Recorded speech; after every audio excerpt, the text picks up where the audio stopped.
Shalom, salam sejahtera untuk kita semua. Bapak Ibu Saudara yang diberkati Tuhan, kita bertemu lagi oleh kasih Tuhan dalam program belajar Alkitab online.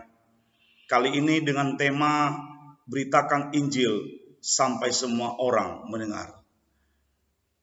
Bapak Ibu Saudara yang terkasih di dalam Kristus, apa itu Injil? Injil adalah kabar baik. Injil adalah kabar keselamatan yang telah dikerjakan oleh Yesus Kristus yang mati di atas kayu salib, lalu bangkit dan naik ke surga. Dan oleh pengorbanannya, setiap orang yang percaya kepadanya tidak binasa, melainkan diselamatkan dan beroleh hidup yang kekal. Jadi berita Injil, Bapak Ibu Saudara, adalah berita tentang Yesus Kristus dan karya keselamatan yang telah dikerjakannya di atas kayu salib bagi penebusan dan pengampunan dosa-dosa manusia. Berita Injil adalah berita sukacita karena Bapa di dalam kasih-Nya yang tidak terbatas menyediakan pengampunan bagi manusia berdosa berdasarkan karya penebusan yang dikerjakan oleh Yesus Kristus, putranya yang tunggal di atas Kalvari. Injil itu memberikan kita pengharapan. Injil itu memberikan kita kehidupan yang kekal, yaitu bagi kita orang-orang yang percaya. Nah, Bapak Ibu Saudara, karena Injil itu kabar baik, maka Tuhan menghendaki Injil itu diberitakan. Dia mau supaya setiap orang yang sudah diselamatkan pergi memberitakan Injil itu kepada setiap orang yang belum diselamatkan, karena Tuhan tidak menginginkan kebinasaan mereka. Pertanyaan penting untuk direnungkan adalah, mengapa Injil harus diberitakan? Mengapa kita harus melakukannya, Bapak Ibu Saudara? Nah, ada beberapa alasan mengapa Injil harus diberitakan. Yang pertama, karena Kristus yang memerintahkannya. Jadi memberitakan Injil adalah perintah Kristus. Jika kita melihat di dalam Matius pasal 28 ayat 19 sampai 20 yang kita kenal dengan amanat agung. Di sana Tuhan Yesus Kristus sebelum Ia terangkat ke surga, Dia berkata kepada murid-muridnya, "Pergilah, jadikan semua bangsa muridku." Perhatikan Bapak Ibu Saudara, amanat agung yang intinya menjadikan semua bangsa murid Kristus dituliskan dalam bentuk imperatif. Hal ini menunjukkan bahwa ini adalah perintah yang harus dilaksanakan. Ini bukan sebuah opsi, ini juga bukan sebuah himbauan, tetapi ini adalah perintah. Dan karena amanat agung itu adalah perintah, maka sudah seharusnya Bapak Ibu Saudara, setiap orang yang mengaku dirinya sebagai pengikut Kristus, setiap orang yang mengaku sebagai murid Kristus, sudah seharusnya melakukannya dan menaatinya. Memberitakan Injil adalah sebuah keharusan. Kita harus mengerjakannya. Kita harus mengimplementasikannya di dalam kehidupan ini. Kita harus bertindak secara aktif dan terus menerus hingga tugas ini selesai. Nah, mari Bapak Ibu Saudara, mari kita menjadi murid Kristus yang bertanggung jawab. Mari kita pergi memberitakan Injilnya sampai semua orang mendengar. Nah, hal kedua Bapak Ibu Saudara, mengapa Injil harus diberitakan? Alasannya adalah karena Kristus satu-satunya jalan keselamatan. Dan ini adalah kebenaran yang hakiki. Nah, di dalam Yohanes pasal 14 ayat 6, ketika Kristus berbicara kepada murid-muridnya tentang rumah Bapa, di mana di rumah Bapanya banyak tempat tinggal, Yesus berkata kepada mereka, "Akulah jalan dan kebenaran dan hidup. Tidak ada seorang pun yang datang kepada Bapa kalau tidak melalui aku." Nah, di dalam ayat ini kita melihat bahwa Yesus Kristus adalah satu-satunya jalan keselamatan. Dan Ia bukan salah satu jalan keselamatan. Bahwa kebenarannya adalah seseorang hanya bisa datang kepada Bapa, yaitu jika orang itu melalui Kristus. Sungguh benar-benar salah Bapak Ibu Saudara pendapat dunia yang mengatakan bahwa semua jalan menuntunmu ke surga. Pendapat yang mengatakan bahwa agama sama, bahwa caranya saja yang berbeda, tetapi sama-sama tujuannya ke surga. Padahal hanya ada satu jalan ke surga, yaitu Yesus Kristus. Nah, hal itu tepat seperti yang dikatakan oleh Petrus di dalam Kisah Para Rasul pasal 4 ayat 12. Dan keselamatan tidak ada di dalam siapapun juga selain di dalam Dia. Sebab di bawah kolong langit ini Tidak ada nama lain yang diberikan kepada manusia yang olehnya kita dapat diselamatkan.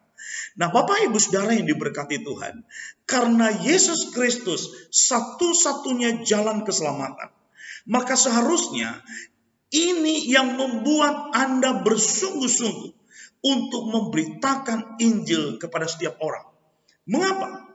Jika Yesus Kristus satu-satunya jalan keselamatan, maka itu berarti Bapak Ibu Saudara, setiap orang yang tidak mengenal Kristus, setiap orang yang ada di luar Kristus, ia pasti mati binasa selama-lamanya di neraka. Ingat, di luar Kristus adalah kebinasaan. Tanpa Kristus akan ada banyak orang di sekeliling kita Bapak Ibu Saudara yang akan binasa. Pertanyaannya, tegakah kita? Kita seharusnya tidak menjadi orang Kristen yang egois. Ingat, kita sudah menerimanya dengan cuma-cuma. Marilah kita berikan juga dengan cuma-cuma. Bapak Ibu Saudara, saya mau memberikan sebuah gambaran kepada kita.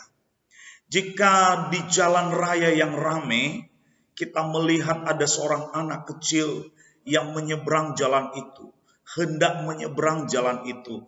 Padahal tidak ada seorang dewasa pun yang ada di sekitar anak kecil itu. Namun anak kecil itu mau menyeberang jalan yang ramai dengan lalu lintas itu. Saya mau bertanya kepada kita semuanya. Ketika kita melihatnya Bapak Ibu Saudara, apa yang akan kita lakukan? Bukankah kita akan berteriak? Bukankah kita akan berkata kepada anak kecil itu, "Wei, awas! Jangan menyeberang!" Bapak Ibu, mengapa kita bisa melakukan itu? Mengapa kita berteriak? Mengapa kita berkata jangan kepada anak itu? Bukankah karena kita bisa melihat bahaya? Kita bisa melihat bahayanya, bukan? Bahwa ada sebuah bahaya yang mengancam anak kecil itu.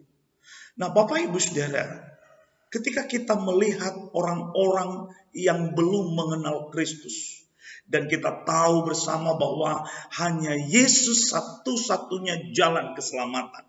Dan itu berarti jika mereka tidak mengenal Dia, itu berarti mereka akan binasa.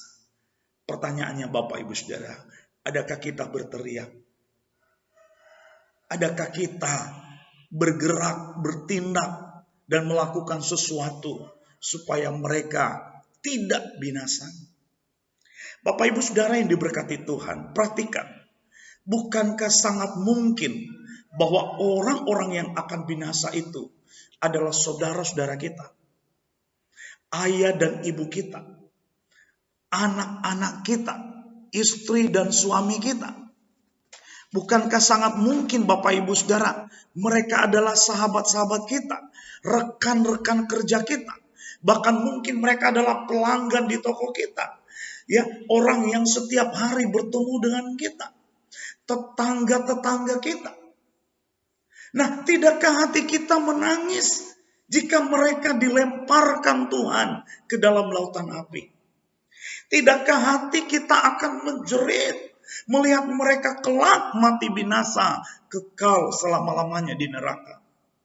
Bapak Ibu Saudara yang diberkati Tuhan, sebagaimana pentingnya keselamatan bagi kita, demikian juga pentingnya keselamatan itu bagi mereka. Nah, oleh karena itu, mari kita jangkau mereka. Mari kita beritakan Injil keselamatan itu, supaya mereka juga memperoleh apa yang telah kita peroleh secara cuma-cuma, yakni anugerah hidup kekal, pemberian Kristus. Nah, Bapak Ibu Saudara, itu alasan yang kedua.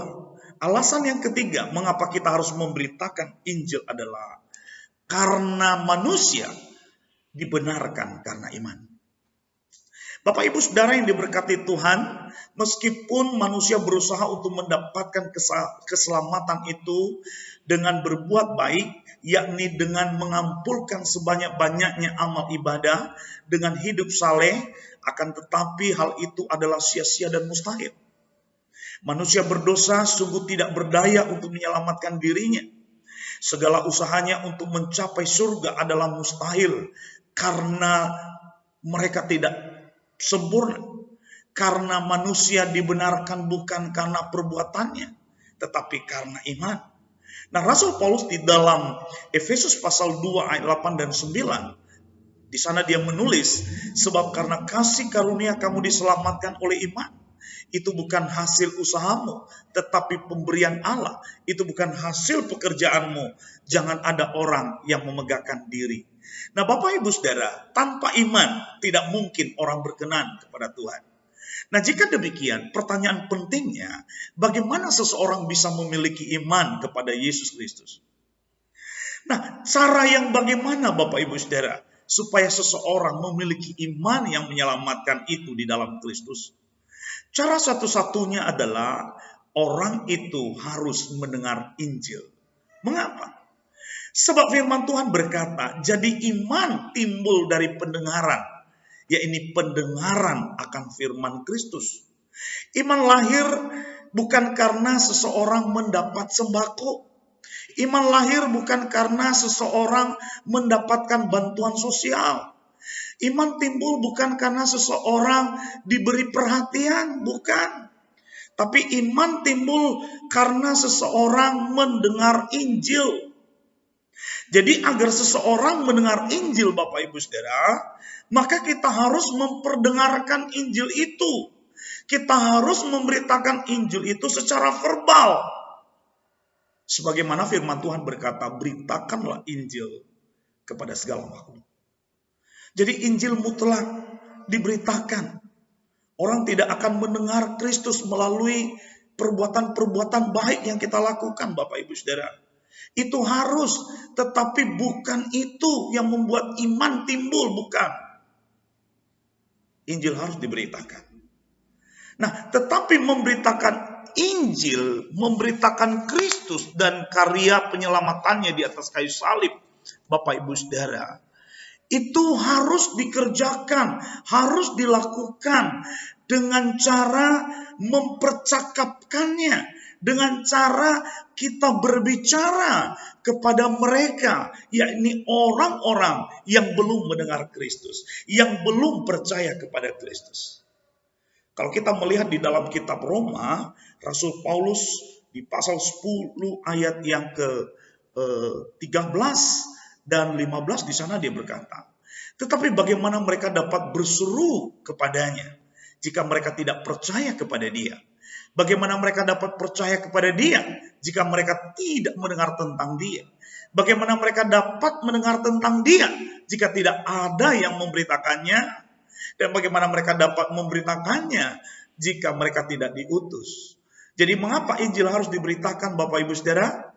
Karena iman timbul dari pendengaran akan Injil. Nah, Bapak Ibu Saudara, kita sudah melihat 3 hal tadinya, bahwa Injil harus diberitakan. Karena yang pertama, Kristus memerintahkannya, karena Kristus satu-satunya jalan keselamatan, dan karena manusia diselamatkan hanya karena iman saja. Dan yang keempat, Bapak Ibu Saudara, alasan mengapa kita harus memberitakan Injil adalah karena upah dosa adalah maut. Dan inilah persoalan manusia sesungguhnya.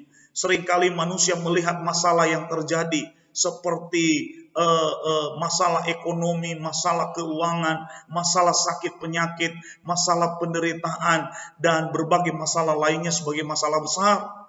Tetapi saya mau berkata kepada kita, Bapak Ibu Saudara, bahwa masalah kita yang sesungguhnya, masalah kita yang serius, masalah kita yang luar biasa adalah dosa. Kenapa? Karena upah dosa itu maut. Nah, Bapak Ibu Saudara, manusia yang berdosa akan berhadapan dengan Tuhan Sang Hakim yang adil itu. Tuhan yang Maha Adil akan menghukum manusia berdosa dengan melemparkannya ke dalam maut, yaitu kematian kekal, tanpa harapan, tanpa belas kasihan, dan tanpa Tuhan. Nah, pertanyaannya, jika upah dosa adalah maut, di mana setiap manusia berdosa akan menghadapinya, akan menanggungnya. Nah, pertanyaannya Bapak Ibu Saudara, siapakah yang dapat menyelamatkan manusia dari maut itu? Apakah ada manusia lain yang dapat menyelamatkan manusia dari murka Tuhan? Apakah para pemimpin-pemimpin agama bisa melakukannya?